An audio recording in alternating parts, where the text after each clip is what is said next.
侧夫人怎么了？没事儿。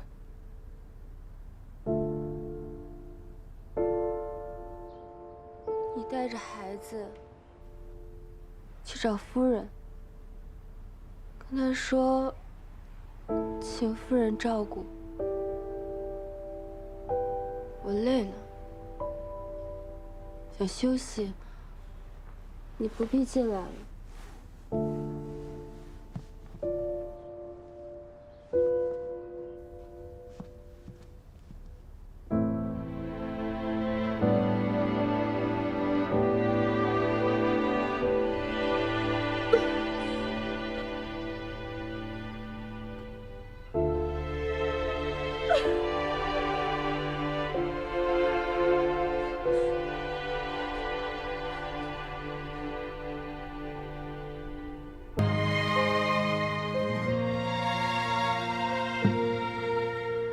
渴望一份温热，种下一场因果。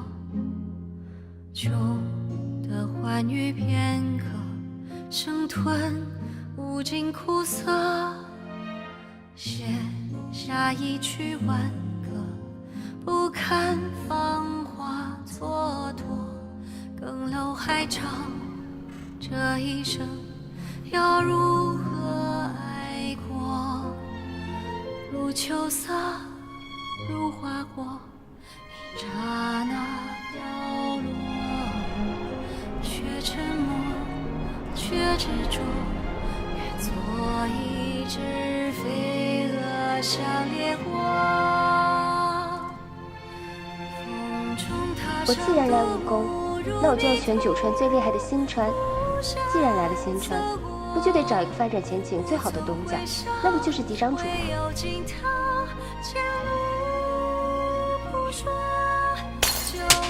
你呀，一辈子都只能待在这个院子里，靠我偶尔的怜悯度日。那个曾经的我，走过多少坎坷，看尽人心去。娘怎么能不希望你好啊？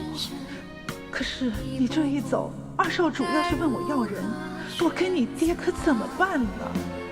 信川少主雷霆之怒，燕川主要是拿你爹开刀，那我们全家可就没法活了。我希望以后的日子里，每天都能看到夫君的笑容。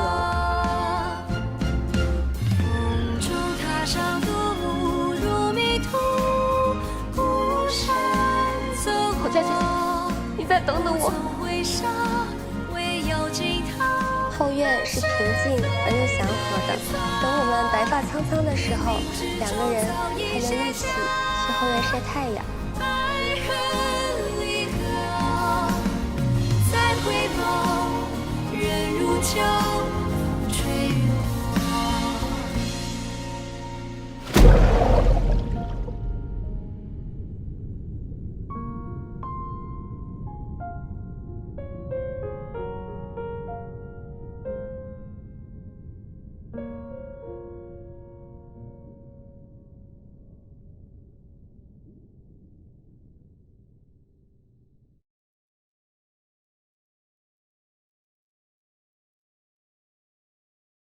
站住！不准进！你们让我进去，让我进去见见郝家。侧夫人，你进去了。让我进去吧。不行，把剑放下。让开！快来人了！侧夫人自尽了。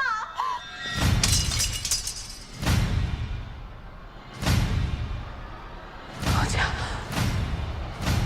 这。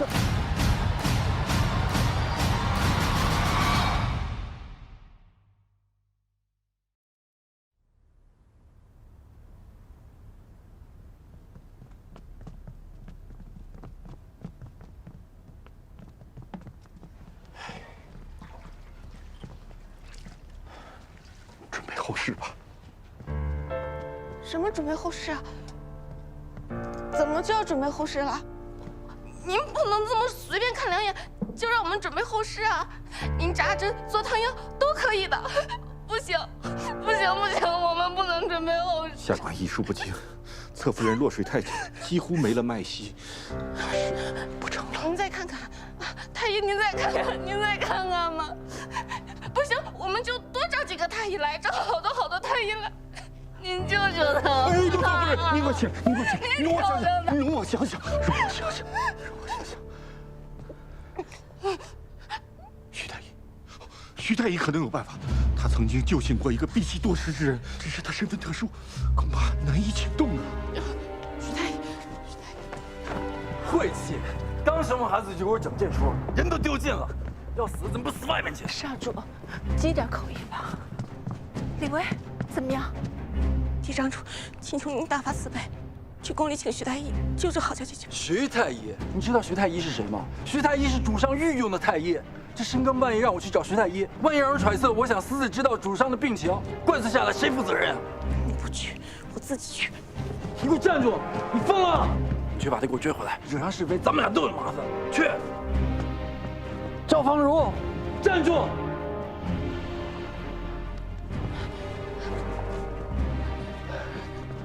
主上今日头风发作，服了药休息了，几位恐怕不能进去。情况危急，您就让我们进去见一下主上吧。能不能先请徐太医前去医治，人命关天？这徐太医是主上御用，外调出去的话会很麻烦，还请刘少主见谅。麻烦梁总管通融一下，之后我们自会向主上禀明，一切都与总管无关。哎呀，今日真的不行，几位再想想其他办法。哎呀，不是，到底出什么事儿了呀？元英递消息过来，说郝家出事儿了，我得去宫里请太医去救他。不是，你这哪儿去请啊？你这就要闯宫了！我们有这么多了。哎呀，不行啊！干嘛呀？你是丹川的郡主啊，你擅闯新川宫，罪过更大。我替你去，你干什么？你去啊？你会使这杆枪吗？松开！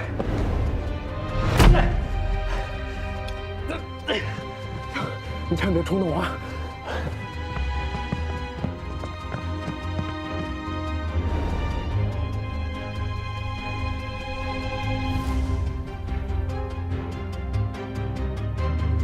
徐大爷，是不是？啥眼神？我认不出来。哎，武少主，何事？武少主，何事？人命关天，我找徐太医救人。主上命令不得入内呀！我会跟主上解释的。徐太医，谁呀？哎，我徐太医，我武少主，武少主，哎呀，徐太医，您为何？徐太医，你赶紧跟我去救人。不是救谁呀？救谁不是救我的这时候了？可不行啊！没有主上的命令下，万万不敢擅离太医院。怎么这么迂腐？我明日我向父亲我好好解释解释，行不行？你先跟我去救人呢。咱使不得手，让不让？少主，你现在不让我们走，我就当场让太医医我。少主，快跟我走！退！少主，往后退！别逼我！退后！往后退，离我远点！都别逼我！快退后！哎呀，武少主，万万不可呀！这个人犯上啊！人命关天，我管不了那么多了，我今天必须带他走！快让开！滚！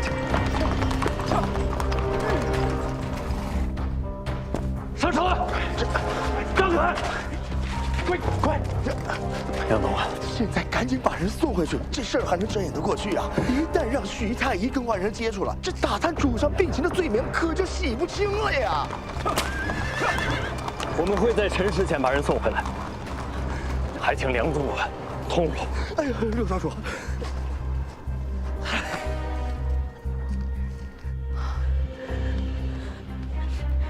去换个热的来。夫人，我把孩子带过来了，给我。夫人这是做什么？我必须得让郝家听到这个孩子的哭声，让他知道，这个世界上还有一个孩子在等着他醒过来。他不能死，他必须醒过来。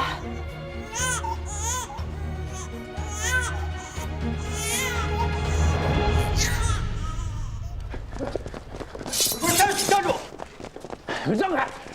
不让开，我血溅当场，我喷你们一脸！让开！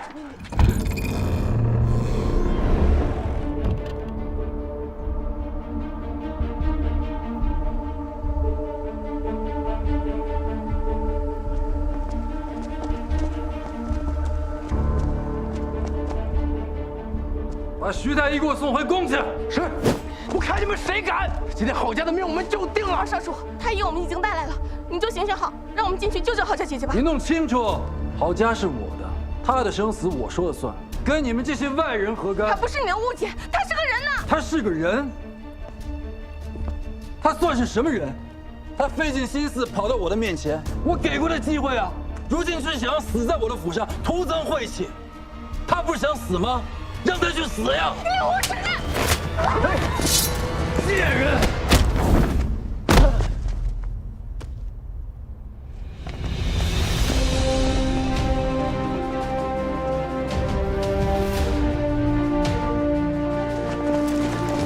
退下！争！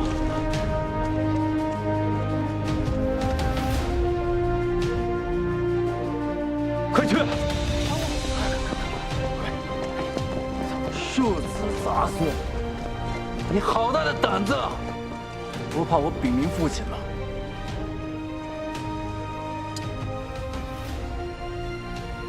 想要接人长短，得先清楚自己做过什么吧。二哥这么多年在虎城寺是如何遇立的，我一清二楚。好自为之。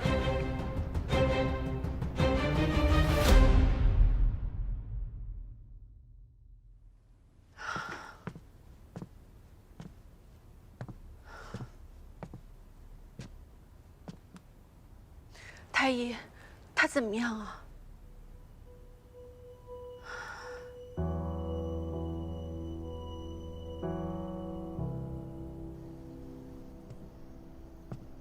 都进去这么久了，怎么还不出来？没事儿，咱们再等等。都怪我，要是平日里再多关心他一些，他就不会这样了。不怪你，怎么会怪你呢？千错万错，都是尹松的错。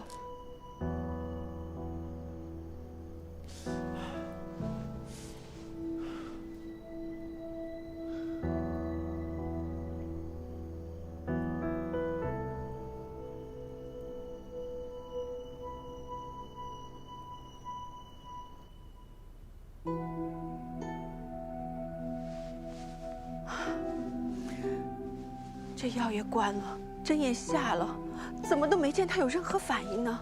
能做的我都做了，眼下只能看侧夫人的命数了。若能行转来，便能活下去；若是不能啊，侧夫人，侧夫人，不许哭！你家侧夫人还没死呢。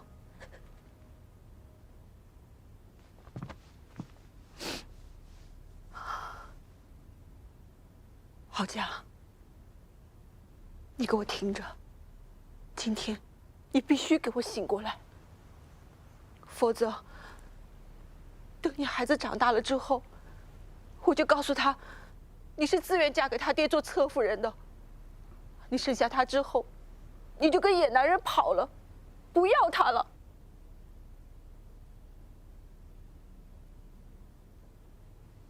郝家，你若不在，等他长大了，我就让他跟着老二净学那些不好的。如果到了年纪，我就让老二就把他当作筹码，随便找一个人嫁了，就和你我一样，遇人不淑，凄风苦雨的过一辈子。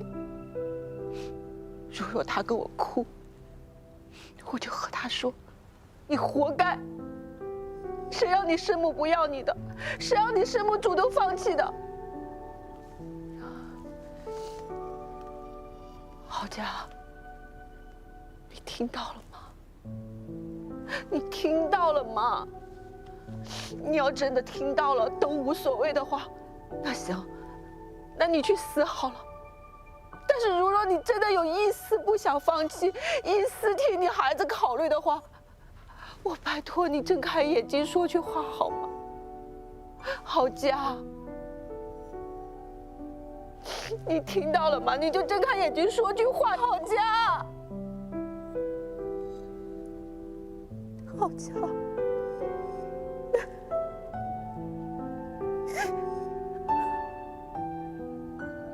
夫人，太医。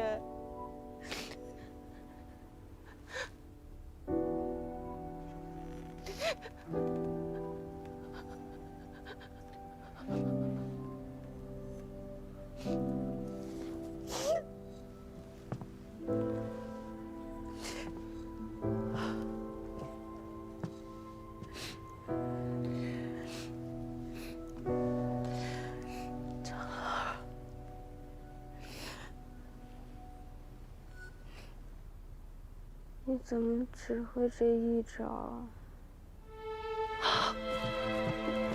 你说什么？他刚才是不是说话了？郝佳，你刚刚说什么？你说什么？啊？我说，你怎么只会这一招啊？太好了，侧夫人醒了，侧夫人终于醒了。侧夫人，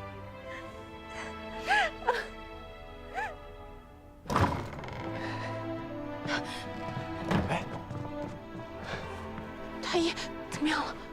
诸位请放心，侧夫人醒了，眼下性命无虞。哎呀，太好了！哎呀，不好，多休息一下啊。那我们可以进去看看他吗？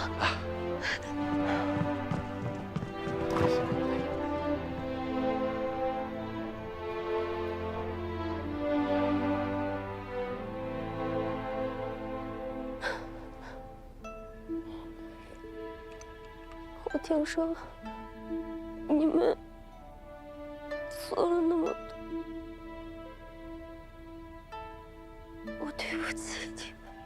只要你能活着，我们做多少都没关系。你之前一直不开心，那是因为你病了。以后把身子养好，只有你自己才是最珍贵的，知道吗？以后遇到任何问题，一定要跟我们讲。对啊，我们大家都在呢，干嘛总是一个人硬撑着呀？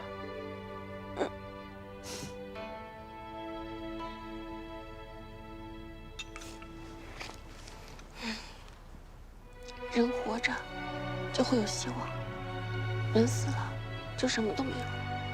以后这种傻事不准再做。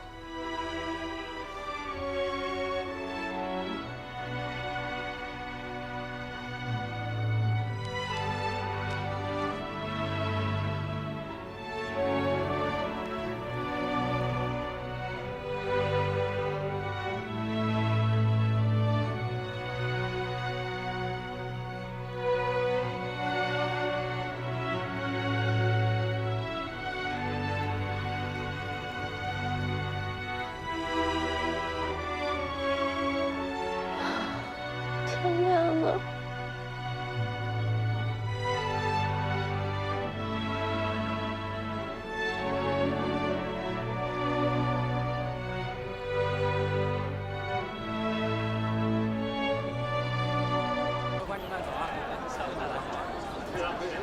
郝佳姐姐现在已经没事了，但是二少主是不会放过她的。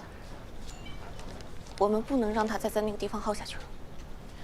她如今下定决心要离开，我们要替她好好谋划谋划。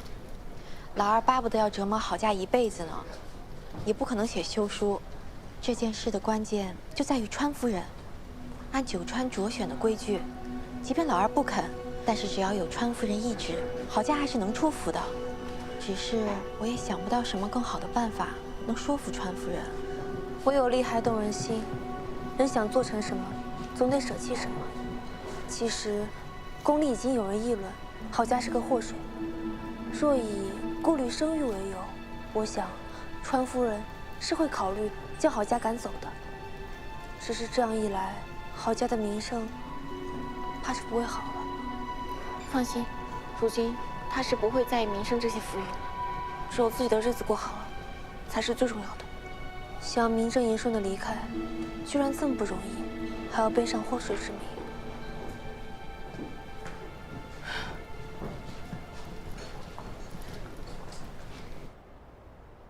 方才在朝上有那么多人弹劾，姑都没罚你，你倒还敢在这里跟姑提及此事？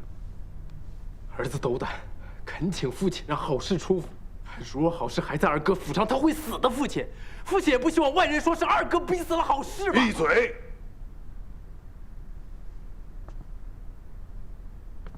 你身为星川少主，为了一个女子，深夜闯宫，越过姑去寻姑的太医，这是妄行犯上。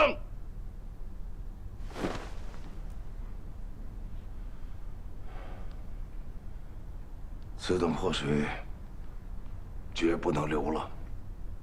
父亲，好事他什么都没做错呀，他不过就是拼命帮二哥生了个孩子，二哥却苛待于他。父亲，儿子与他清清白白，日月可证，请父亲明鉴。看来你是不仅不知错，反倒觉得自己故用义气。姑要不要在朝上当着外臣的面嘉奖你？儿子确实有错，但是父亲，人命关天啊！就算是再来一次，就算是换了旁人，儿子还是会这么做的。父亲要如何责罚儿子，儿子都认，但请不要连累他人。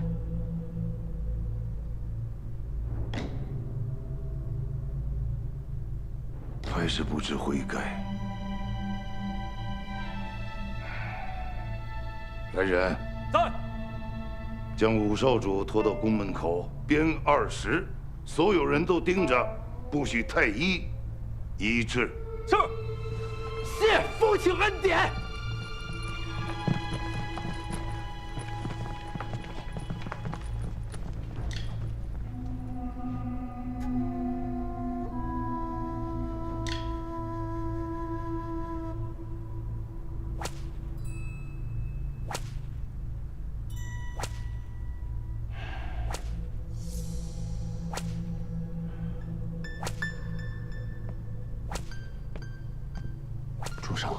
武少主是铁了心不认错了，从来都是打一下就哭着喊着要找纯夫人来，这一次倒是一声都不吭。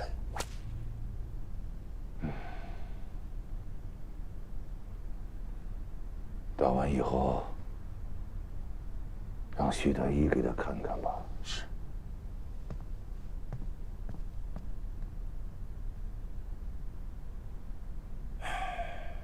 不争气的东西！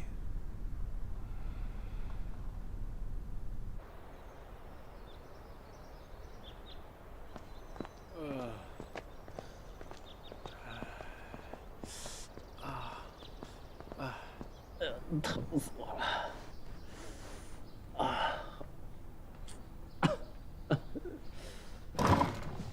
尹奇，啊，怎么样了？来了，还疼不疼了？没事，这小伤一点都没事。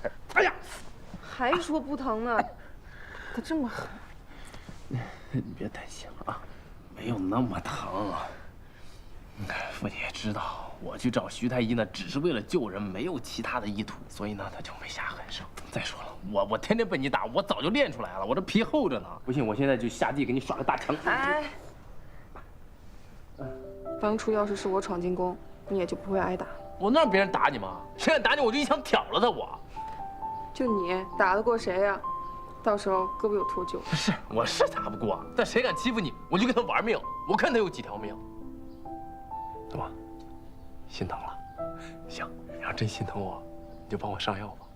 你帮我上药，我就不疼了。哎，尾椎骨下面。尾椎骨。哎呀！对不起，我错了，我以后再也不打你了。不行，你必须得打我，你不打我谁打我呀？打亲，哎，刚说什么？我说那个，我现在就想吃点大甜菜。我现在就想吃点这个糖醋里脊、樱桃红烧肉，还有这个桂花莲子羹。知道了。哎，多放点糖啊。自己上药吧。好。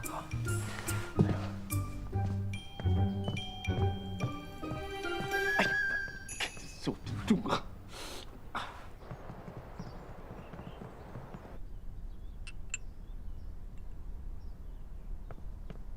夫人，三少主来了。母亲，老三，你今天怎么有空来看我啊？儿子一直想念母亲，这方才经过忠义殿，就进来看看。快坐。哎，你呀是孝顺的，不枉你母亲去世以后，我一直带着你。最近帮着嫡长主打理户政司，可还顺利？顺利，在二哥手底下干活，受益无穷。近日二哥新添一女，还要恭喜母亲又多了一可爱的小孙女。母亲有见过小孙女吗？最近啊事儿多，还没顾得上去呢。我这也是，这户政司的事儿，还有家里生意的事儿，忙得团团转。但我这心里啊，一直念着我这小侄女，我就想着一定要百忙之中去看看。可却听闻了一奇事儿，说是二哥的侧夫人郝氏，像当年的何夫人一般，生产之后得了气郁症，险些自尽呐。哦，还是武帝拼了命的把她救下。这武帝纯是好心呐。可这宫中这议论纷纷，说武帝是觊觎嫂子，这，那是老二的家事，我虽然是做母亲的，但也不方便多问。是，母亲说的是。可如今，二哥和武帝都在被人非议，若再不插手，恐怕这……母亲，这郝氏无罪，新川又一向仁德，总不能把人处死了，来断绝非议吧？儿子认为，倒不如送郝氏出府，送得远远的。这人走了，假以时日，世人也就淡忘此事了。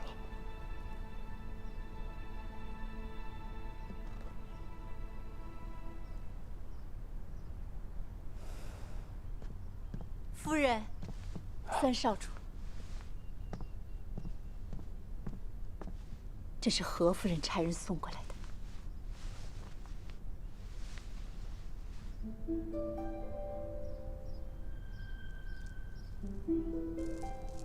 母亲，这是……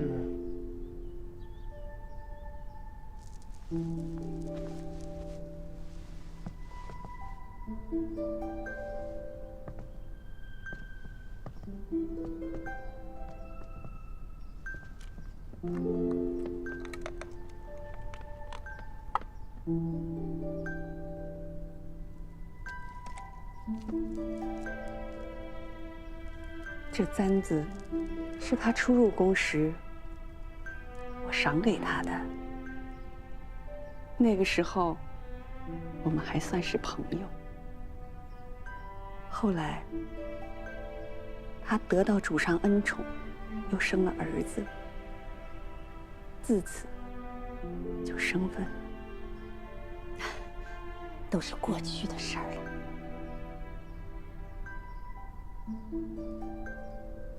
少时产子，并非他自愿。没过多久，他就得了气郁，像中了邪一样，性情大变，不肯给任何人好脸色看。主上也不去看他了。当时我还挺高兴的。但后来，他竟险些自尽。夫人还是担心何夫人的。罢了，我马上下旨，准郝氏离府。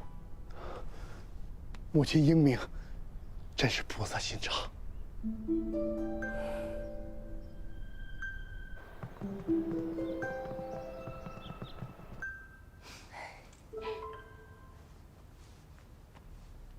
多亏三少主给纯夫人吹耳旁风，眼下旨已经下来了，准许你离开二少主府。只是宫中尚有非议，编排是你让二少主和五少主兄弟感情失和，得需些时日才能让众人忘记。那这事连累了五少主啊，上官怎么说？上官说了，五少主他不在意，只是你的名声。我的名声是身外之物，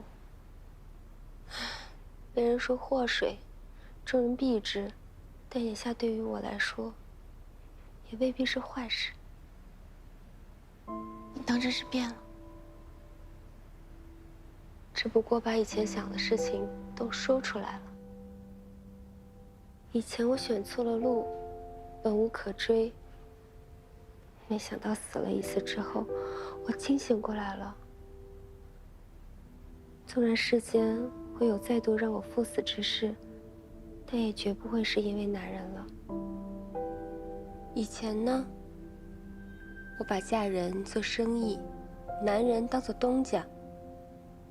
但我为什么不做自己的东家？世界那么大，只要我肯，我什么都能做。我一定会带着长乐，好好的活下去的。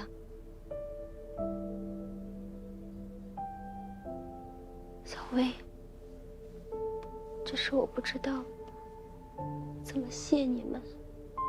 不用谢我们，要谢就谢你自己。谢谢你愿意重新选择。眼下只有一个问题了，就是我出去，怎么带着长乐一起出去啊？这个你放心，我们早就有计划了。走，你，我跪呀！跪下！儿子跪天跪地不会烦人。我写。我掐指一算，三少主和夫人是为了二少主府上的事儿叫我来的吧？怎么，觉得我老婆子在骗人？可二少主侧夫人的孩子，她确实是个女儿啊。神婆消息灵通啊。可你要真是算得这么准，喜宴怎么会是在新川边境找到你的？你莫不是怕万一生的是个儿子，你断男女失了准，从此没有路走了吗？哎呀，我的三少主啊，我只不过是回家看看子女，有什么不得了的呀？是，就怕神婆想孩子，我们帮你把一家子都接到新川来了。看看这个，你儿子给你写的。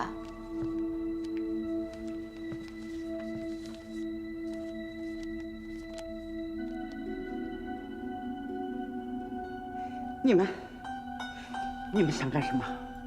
二少主他信了我这么多年，你们就对我这样？哎，别慌，别慌，我们又不是坏人，就是找你一家人过来吃顿饭罢了。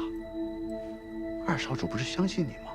你再跟他说几句话，我保证你全家人一辈子有饭吃，好不好？说几句话？说什么话呀？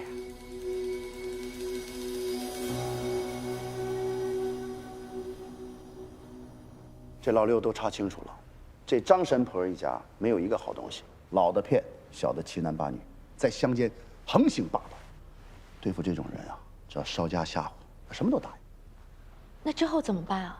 真的管他们一家后半辈子啊？我可没说管啊，就他们犯的罪状，够坐一辈子牢了，那不就是请他们吃一辈子牢饭吗？哎，等会儿，我立了这么大一功，你还回九龙住啊？今晚就留下吧。让开！我可是跟上官静一直习武，你胆敢再说这种话，我打断你的腿！呀，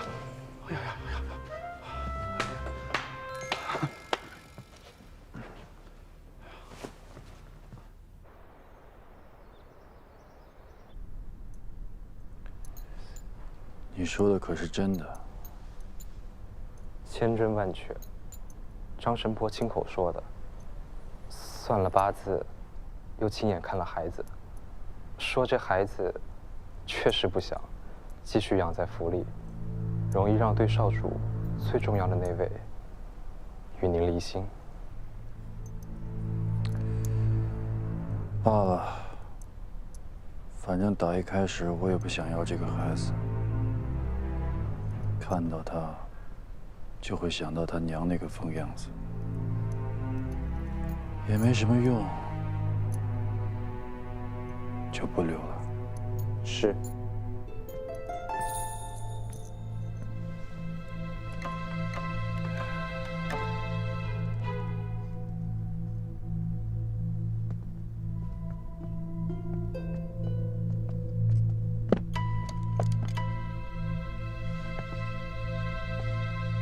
川夫人说你魅惑老五，使他犯上，因我们兄弟不和，所以你才留不得。说什么让你离府清修，不过都是为了维护我的颜面。你明白这个意思吧？出府了之后，千万不要在外面乱嚼舌头根子。府里的东西都在这里了，我可以走了吧？这件衣服是府上的吧？布料也都是府上的吧？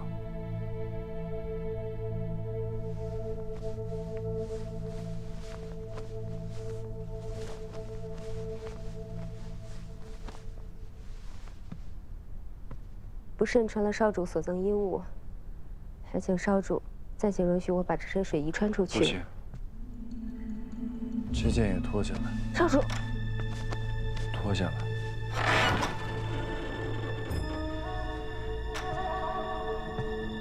这套礼衣是我送给他的。郝家，你可以走了。多谢夫人。我看谁敢！我说让他走，你们都先出去吧，我有话私下和嫡长主谈。是。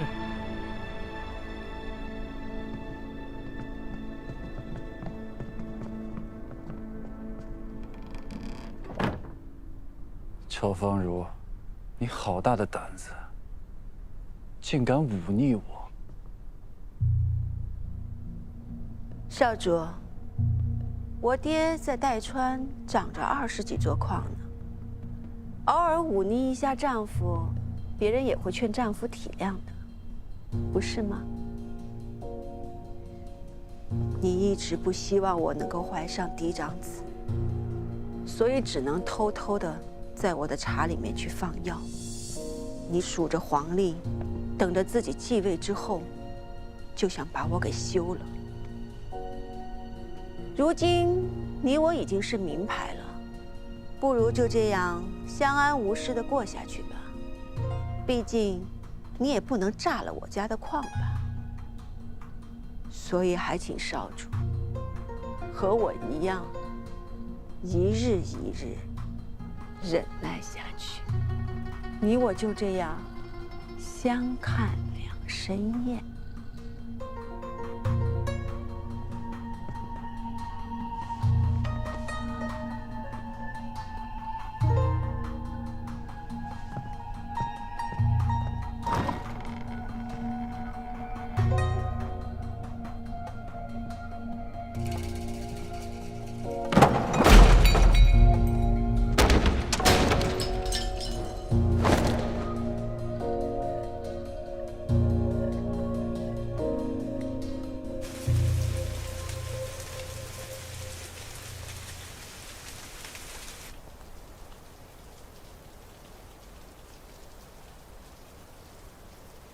我跟夫人说了，让你去她房里，夫人会护着你的，少主也不会把你怎么样。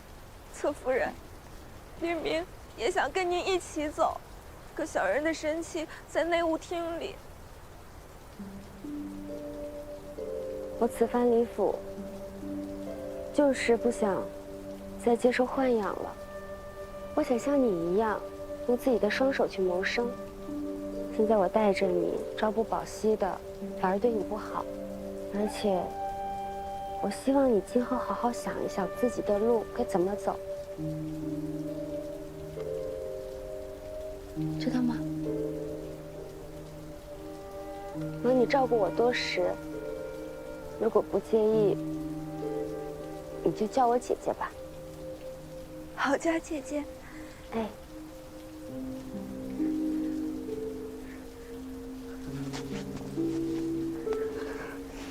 姑娘七姨让我叫你姐姐，便是平等待我。那月明，你不能让姐姐赤足离开。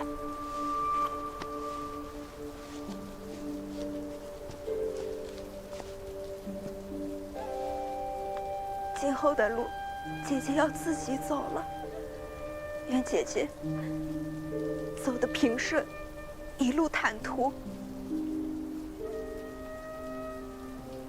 谢谢你，也希望你今生一切顺遂。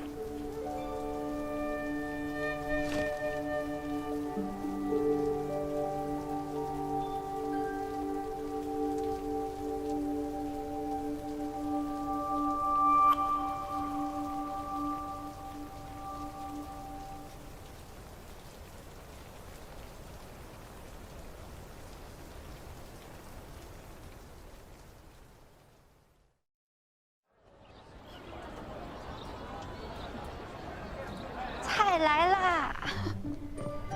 来，好家，你总算是出来了，你可得多吃点。这也太丰盛了。哎，真是太谢谢你们了，帮我想办法逃离了那个地方，让我可以顺顺利利的把长乐接出来住。好家姐姐，大家都是这么要好的朋友吗？就不要总这么客气。来，好家，欢迎你。谢谢，恭喜你脱离苦海，祝你以后海阔凭什么来着？海阔凭鱼跃，天高任鸟飞。吃菜吧。吃大声。这样子。好家姐姐，以后呢，你就在这酒楼安心的住下，你的月子餐就包在我身上了。保证把你的身体养得白白胖胖。哎，干脆我们酒楼就推出一个月子餐如何？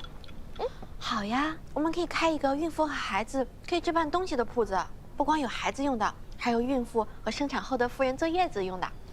就借着月子餐和铺子，向大家普及孕妇的必要知识，让大家重视起来产后气郁的问题。关注孩子的同时，也能关注孕妇的情绪，这样才能母子平安、健健康康的。我同意，好，我也同意。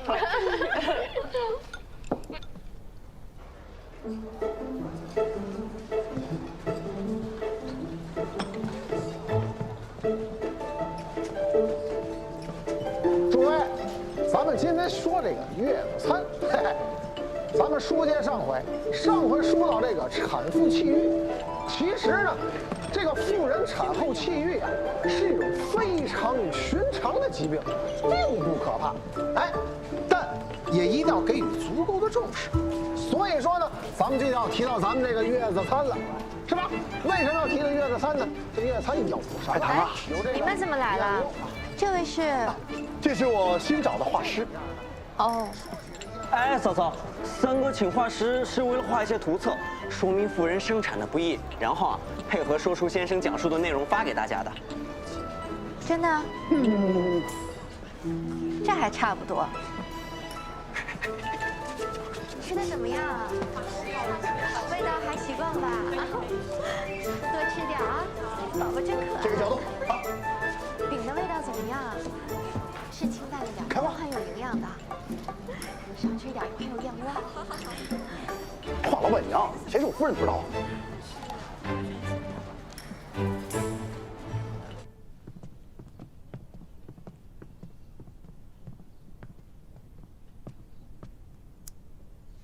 夫人找我。我听闻你们最近在酒楼和铺子，让人给大家讲产后气郁之事，可是真的？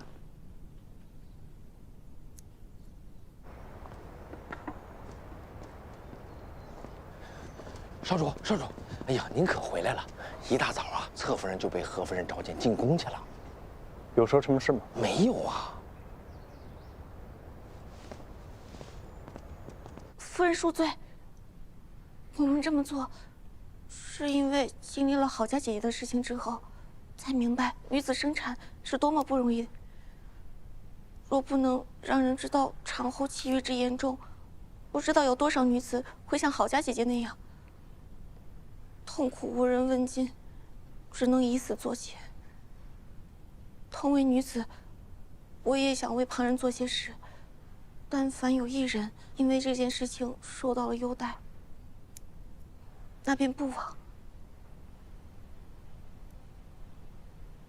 我也没有怪你们，只是事关新川宫颜面，现在已经有人知道郝家的事了。若是闹得人尽皆知，传到主上耳朵，免不了要降罪的。是我们疏忽了。罢了，眼下呢，主上未有所闻，我呢也全当不知。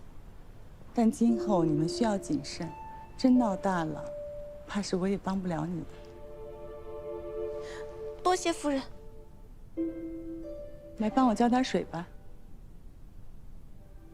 是。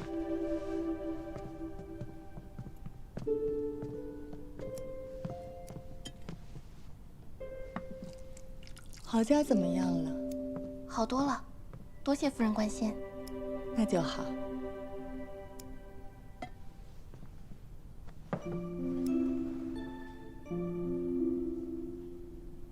当时因为郝家姐姐的事情，来宫里求见过您。您嘴上虽然不答应，但也帮我们向川主求了情。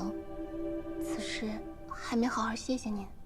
我也不全是为了帮你，误伤其类罢了。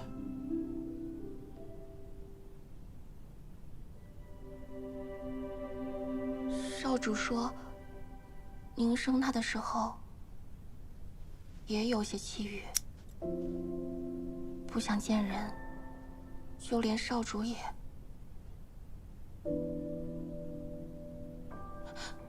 是我失言了。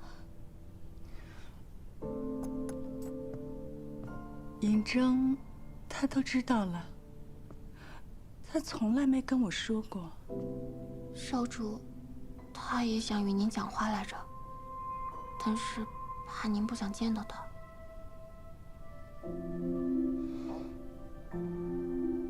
是我很对不住他。当年我年纪尚小，就稀里糊涂被送来大选，进了宫还要生孩子。我自己还是个孩子，就要当母亲，很是害怕。后来看到我辛辛苦苦生下来的孩子，跟我长得一点都不像，还整夜啼哭，弄得我无法入睡，整夜的熬，头发大把的掉，感觉自己一夜间就老了许多。我没有能力照顾自己，更没有办法把他照顾好。他越哭，我就越想逃，到最后就变得不敢见到他。久而久之，变成了亏欠他。见了郝家姐姐憔悴的样子，我大概能明白您当时有多么的煎熬。女子要当母亲，为了孩子是要舍弃一半自己的，这不是一件易事。或许应该放过自己了。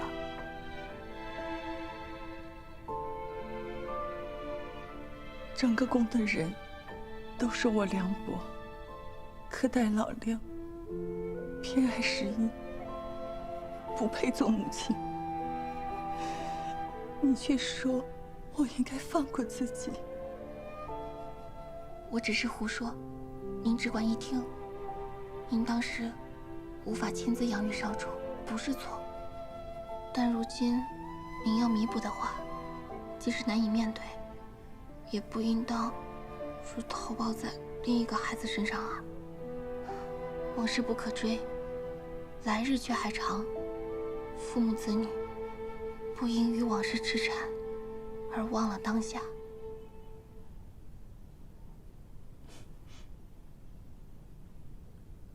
母亲，你怎么来了？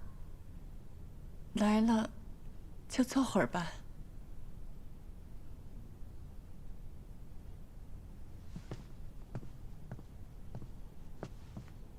你们聊，我先出去。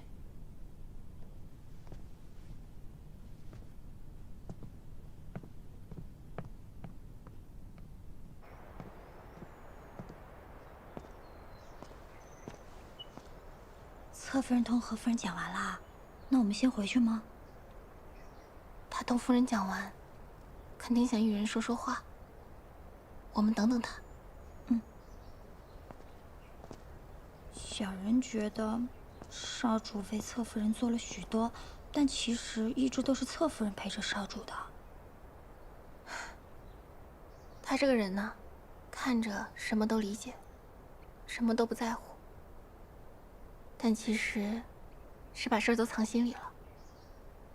有时候解决问题得快刀斩乱麻，想太多只会消耗自己。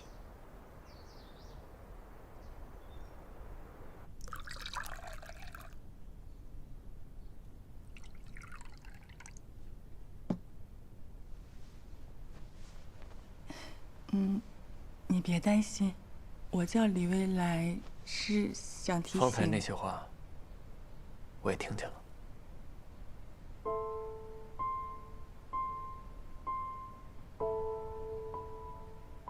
外人都说我不是一个好母亲，你一定也怨恨我吧？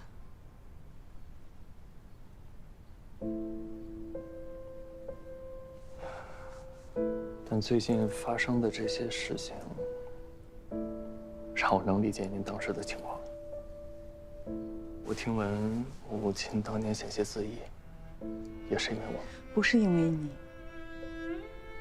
你只是个孩子，能有什么错？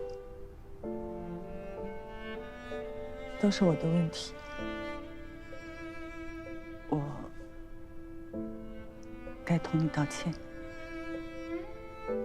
也不是母亲的错，你也不必再为过去自责。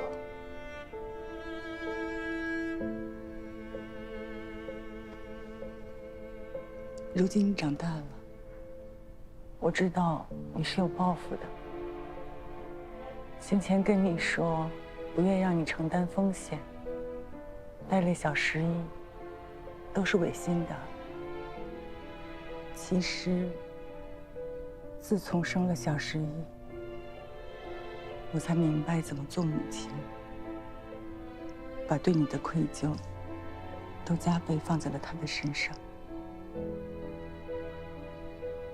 我很后悔，没有能陪伴你长大。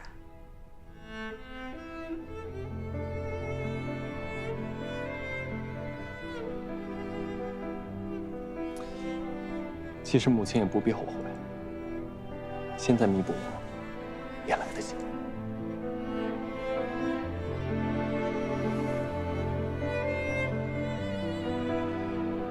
喝茶。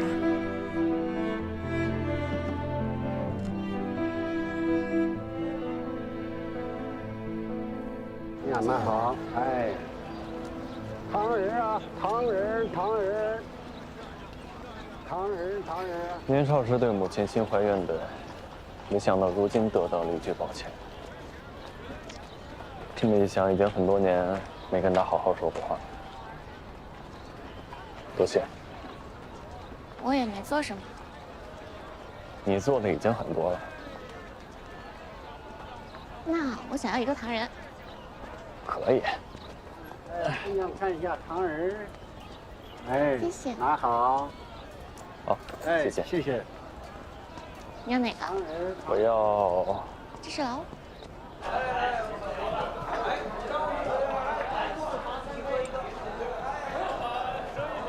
吃好啊！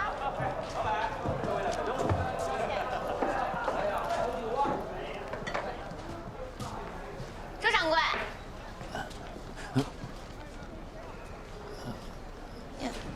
么了？出什么事儿了吗？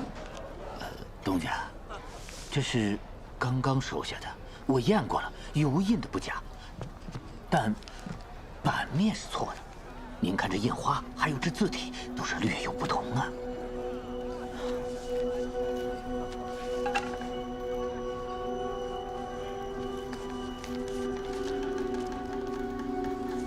的确是假的，这是目前为止收到面额最大的了。面额最大啊？还有吗？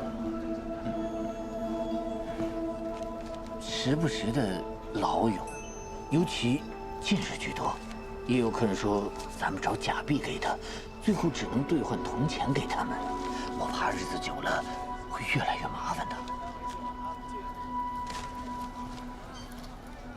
这箱子会有假币，没想到会有这么多。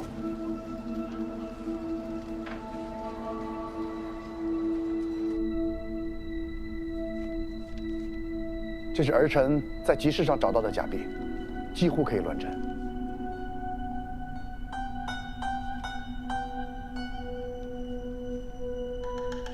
父亲，自假币出现以来，户政司一直都在彻查，只是如今市面上的假币还不算多，暂时构不成什么威胁。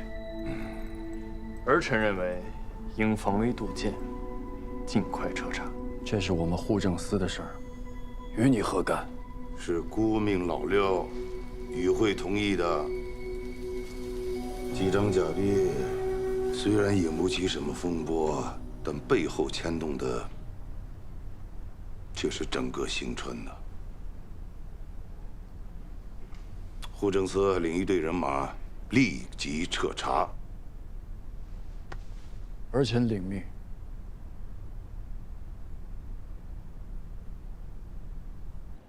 哎呀，这假币这事儿，实属不好查呀。老六，你可知道，手伸得太长，容易为人斩断。若不是真的印刷版外流，假币不会放到如此程度。方才我没有说你户政司疏于管理，致使腰间外泄，已经是给足你面子了。三弟，要是我没有记错的话，户政司的印刷版是你的人在管吧？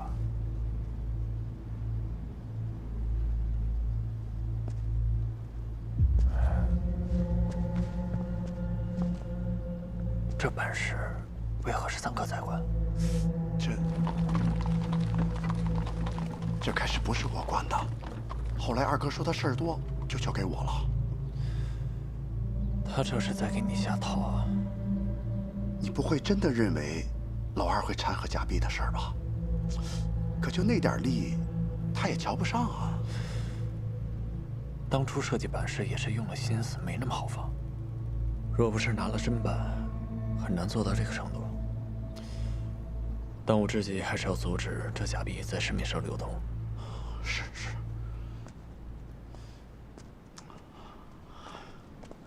各位，最近市面上出现了大量的假币，大家看一看，看清楚了，分辨一下真伪。若愿上缴，均可在我九川美食会免费兑换菜品一道。真的假的呀？我就收了几张假币，都砸手里了。现在到处都不收假币了，搁在手里它就是废纸一张，还不如上缴了，换点吃的。钟老板所言当真？当真呢？无效假币，我要兑换菜品，我任有无了的。哎呀，不急，大家用手中的假币换取我手中的这张号签，再拿这个号签就可以免费兑换菜品啦。我九川美食会的丹川分号即将开业，到时候书店通用。大家还要记住，吃过之后呢，要对我们的菜。有了这等占便宜的好事，大家会更卖力地搜集假币，这样一来，就能尽快地将市面上的假币撕起。我知道你们是为了支持六少主和老三，可是这样咱们可是做赔本生意啊。无碍，等丹川的分号弄好了，我在新川的老乡就有专门的地方可以吃辣菜了，就当庆祝了。这钱我出了。放心吧，不会亏本的。他们是免费的菜，但是要对菜品提出意见，这些意见才是最宝贵、最值钱的。并且，护政司对大量上交的假币有补贴，我们以假币换菜的方式帮护政司搜集假币，也算是能抵消掉一些成本了。原来如此。只是这上交假币的人也太多了吧？这说明假币的数量已经超过我们的想象。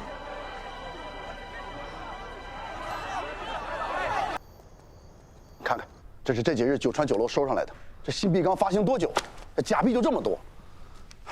我算是看出来了，这二哥根本就不想管这事儿。我想跟父亲说，让你来帮我。若你能劝说父亲同意，让我自然会尽力。这你说的，不许赖账啊！好，我这就进宫。哎，不用送我了。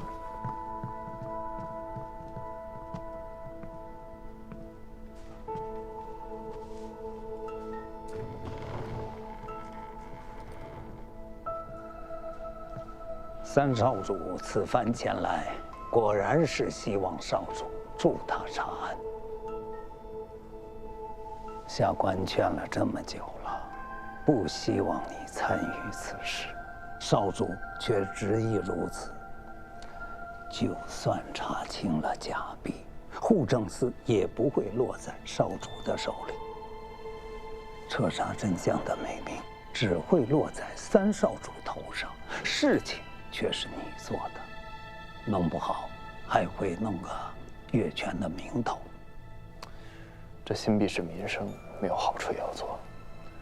若只为了自己那3分利，就没有史书，只剩账册了。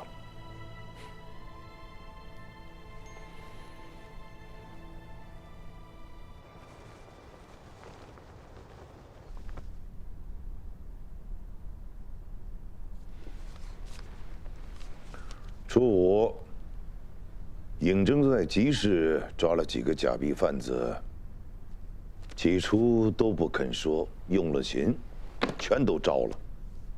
初八，他和老三端了2处公房，抓了几个制版的。初九就起了底了，他们都说认识一个走私贩子，叫陈曦的。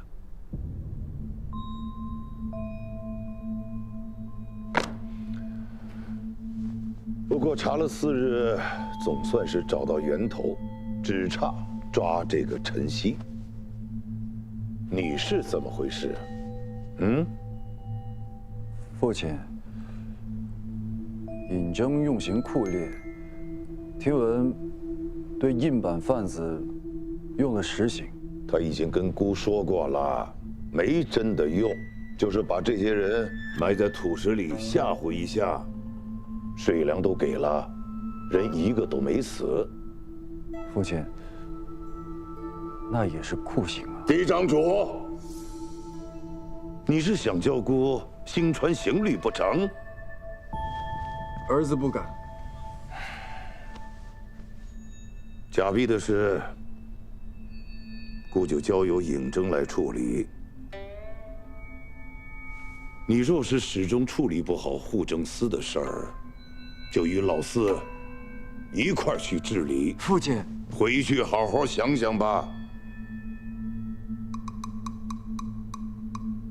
是。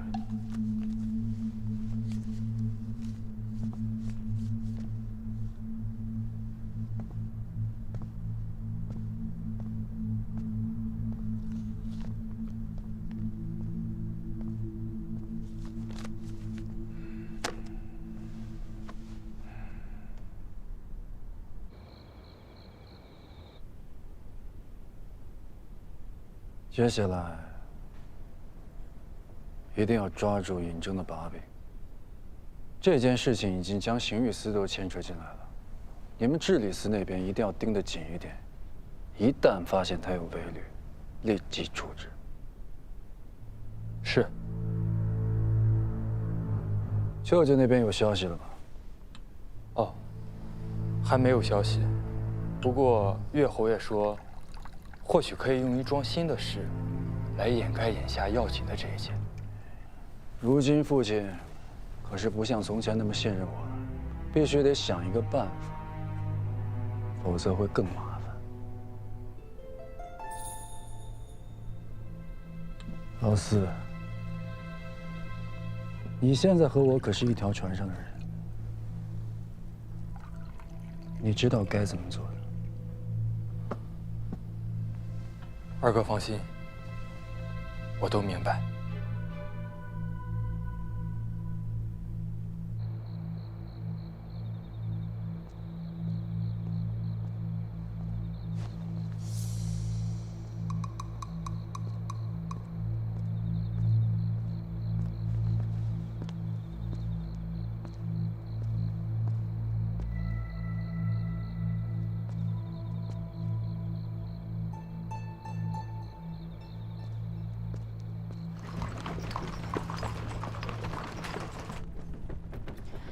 这件事情情况复杂，你不要贸然的掺和进去。当然，我最要向二哥献殷勤，但我没想过要把自己搭进去。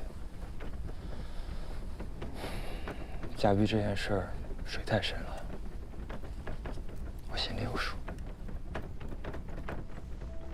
我就知道，你总能让我安心的。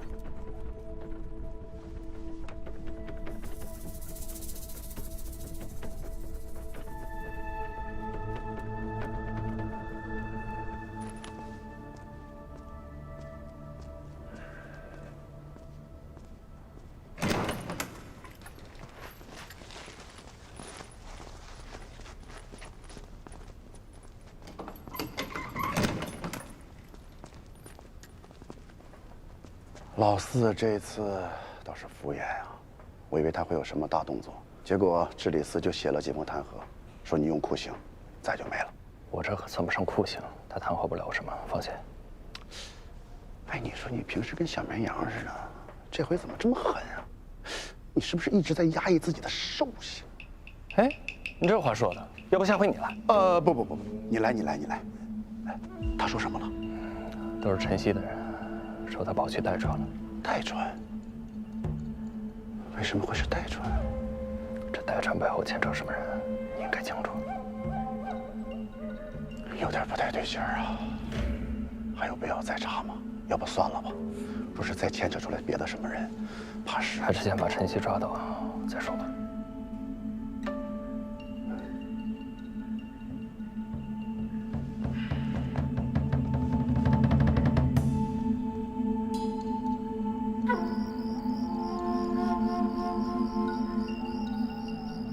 此处已出行船，你只管护好自己周全，其他的事情我自有办法。你呀，日后必有前程。日后？我可等不到日后。您答应我的，莫非您忘了？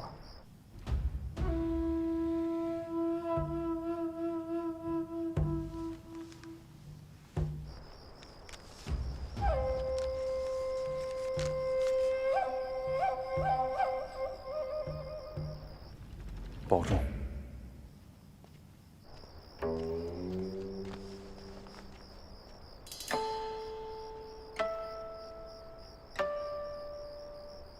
务必在天亮前赶回都城。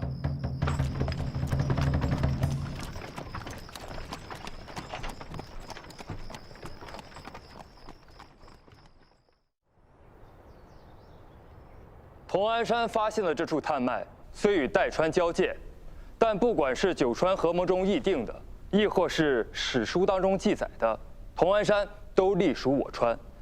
代川越界相争，未免无耻。主上，此次代川太过逾越，纵使儿臣与代川有联姻在身，亦不能姑息。我川常年因矿脉受制于代川，这次千万不能让他们得逞。儿臣以为应当封山，去往同安山内的官道、山道，亦应从简。